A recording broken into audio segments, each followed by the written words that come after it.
Acho gostosíssimo e acho também que pode ser nesse nível profundo e pode também ser num nível mais simplificado, né? Que é, tem pessoas que a gente gosta e faz bem pra gente, e a gente só deve falar isso pra ela. Que é, não precisa. Pô, Não quer foi falar porque te bastante? ajudou, porque não É, sei o quê. Tipo, pessoa, o fato de você existir no mundo como você é, já é maravilhoso, me né? faz bem, gosto de ter Participar te ali, conhecido. tá por perto ali de você, tá na sua órbita, me faz muito bem. Era É, isso que eu queria dizer, né? Tipo, é.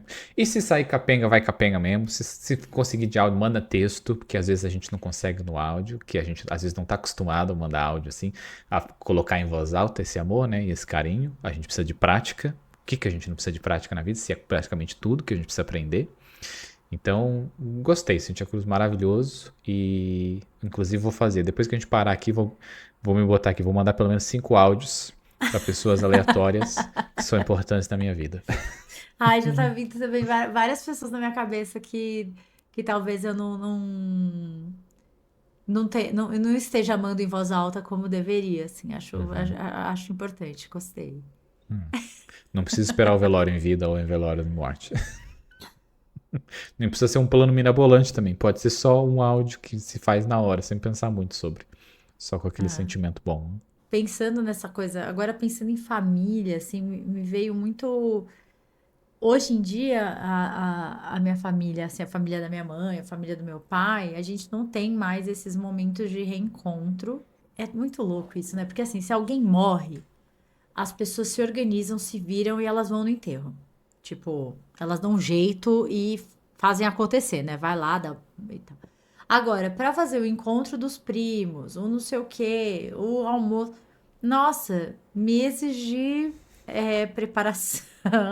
Ai, a agenda não bate. Ai, porque fulano não sei o quê. Então, é muito louco que a gente precise de uma tragédia para realmente mobilizar as pessoas para estarem juntas. Isso eu acho muito louco, assim, muito. Não vou falar triste, porque eu acho que eu entendo os motivos e tudo, né? Assim, mas um tanto curioso. Eu acho que a gente precisa. Eu entendo isso, né? De que às vezes a gente quer fazer e quer incluir todo mundo. Mas a gente precisa também começar a fazer quem não veio, não veio, e a gente posta e faz a pessoa ficar com inveja e sofrer de que ela não veio, de que O não pôde encontro dos vir. primos, você disse, tipo, ai, É, porque eu tenho a é. viagem, ah, então não vai. Então não vai participar. Então, e aí a gente vai e faz questão de mandar mensagem pra pessoa pra ela ficar sofrendo e ficar com raiva, que é importante, deixar outra pessoa com raiva que ela não pôde vir, né? Inclusive, Cintia Cruz, acho que a gente deveria planejar já vamos joguei, veio que é agora. Vamos Hum. planejar já o ano novo e fazer alguma coisa no ano novo juntos e já vamos começar a convidar as pessoas. E a gente vai dar merda porque a gente vai colocar isso aqui online e os nossos amigos todos vão ver essa mensagem. Enfim, é isso. Tá todo mundo convidado, vamos fazer um negócio, fecha Vai ser um um. ano novo barra velório em vida. E é isso, né? Eu queria ler algumas falas do Tiago, posso? Que eu Claro. achei muito, Claro. muito sensacional, né? Ó, ele fala assim: desde o início da minha doença, as pessoas evitam falar comigo. As palavras que as pessoas evitam, né? O câncer, a morte, o velório. E eu já faço questão de usar essas três palavras. Quando elas não têm nome, elas assombram a gente. E eu não quero ser assombrado por nada disso. Então, falo mesmo: eu tenho câncer, eu vou morrer. Outra fala do Thiago. Quer comentar ou posso ler outra fala dele? Não, pode ler. A gente não lida com a morte como uma coisa real. É diferente quando você pensa, vai acontecer com todo mundo, do que quando você fala, opa, tá acontecendo comigo. Eu descobri que o meu câncer era terminal, foi um choque. E esse momento eu encarei de frente e falei, nossa, eu vou morrer. Porque, gente, eu gosto muito dessa fala dele, porque assim, não é só o Thiago que vai morrer, gente, né? Assim, para aí um pouquinho e se escuta falando, eu vou morrer. Que isso gera dentro de você? Quando você. Nossa, eu vou morrer. É isso mesmo, vou morrer. Sei lá, você fica triste, agoniado, leve? Que sensação que vem, né? Aí depois né, que ele teve a notícia que o câncer era terminal mesmo e tal, ele fala, eu falei, beleza, peraí, então, eu vou morrer, mas eu não tô morto ainda. E eu entendi que o tempo é um dos bens mais preciosos que a gente tem. Eu tenho aproveitado ele melhor e eu tenho usado ele mais com as pessoas do que, né, com as coisas e enfim. E aí ele fecha a reportagem aqui falando: muitas pessoas me perguntam, Thiago, como que é estar morrendo? E eu respondo: não sei. Eu tô vivendo e quando eu morrer, eu morri. Mas até lá, eu tô vivendo e eu não tô morrendo. Ai, Thiago, você é muito maravilhoso. Eu acho que eu fui de um extremo ao outro no falecimento da minha mãe. Não só pelo trauma, né? Que acontece quando a gente perde um pai.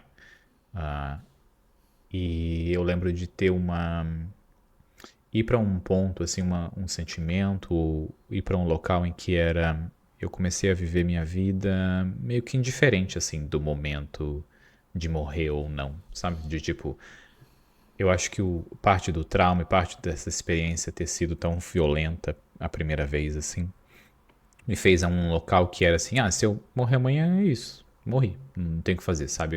Eu acho que foi um local entre entender a morte, mas não entender de uma maneira de que aquilo não ia acontecer amanhã. E eu criei uma indiferença, sabe? Uma indiferença pela vida e uma indiferença pela morte.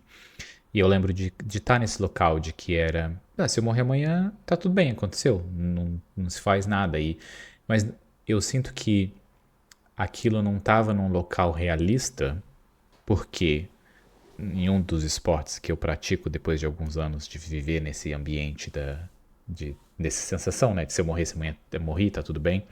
Eu lembro de ter um acontecimento, um acidente no qual eu não me machuquei, mas eu não lembro se tinha sido com paraquedas ou se tinha sido com alguma outra coisa que estava acontecendo, mas realmente eu consegui ver ali que naquele momento eu podia ter morrido. Eu estava naquele local, sabe? O problema que deu, eu podia ter morrido. E acho que entrando naquele local pela realidade de que a morte realmente estava do meu lado e não aconteceu, eu lembro de ter essa sensação de que não, mas eu não quero morrer ainda. Eu tenho muita coisa para fazer, eu tenho muita coisa para dizer, eu tenho muita coisa para aprender. E eu lembro de ir nesse local que era onde eu vivia minha vida normal. Depois do falecimento da minha mãe, onde eu entrei nessa indiferença. E depois nessa experiência de quase morte, entender de que não, mas se eu morrer amanhã, é uma merda. Porque tem um monte de coisa para fazer, tem um monte de coisa para dizer, um monte de coisa para viver, para aprender. Então, entrei nesse outro local que não é um pânico, porque eu não acho que eu vou morrer amanhã e não tenho medo de morrer amanhã, mas assim, não, eu tenho bastante coisa para fazer. Não posso ser simplesmente indiferente de que se eu morrer amanhã tá tudo bem. Não tá tudo bem, não é para morrer amanhã. E se eu tiver um câncer e for terminal e for morrer daqui a 6 meses, é isso, vou morrer daqui a 6 meses. Não tenho o que fazer, não sei o que é possível. Mas eu não quero. Enquanto eu estiver vivo, eu não quero que isso aconteça. E eu lembro de navegar nesses locais e nessa experiência, nesse sentimento. E me sinto feliz hoje de estar num local onde não sou indiferente. Eu acho que eu tenho uma relação positiva com a morte, eu acho que isso é uma coisa que eu levo pelo falecimento da minha mãe, existe uma coisa de que quando você está morto, é isso, você está morto? O que mais fazer? Eu acho que não é nem possível colocar em palavras. Eu acho que cada pessoa tem um sentimento quanto a isso de você não existir mais nessa forma. Algumas pessoas acreditam sobre existir num outro plano ou reencarnar ou outras coisas assim. Mas enfim, são coisas que nós não sabemos o depois. Mas enquanto vivos, que eu acho que esse que é o ponto principal desse episódio, é o ponto que o Thiago traz e que nós tentamos de alguma maneira trazer, enquanto vivos, o quanto que tem de coisa gostosa, de que a gente não está fazendo, de que a gente não está verbalizando em voz alta e não está experienciando com a vida e celebrando a vida, de que a gente precisa viver, sabe? A gente tem que viver porque a gente está vivo e a gente tem que viver com vontade e com...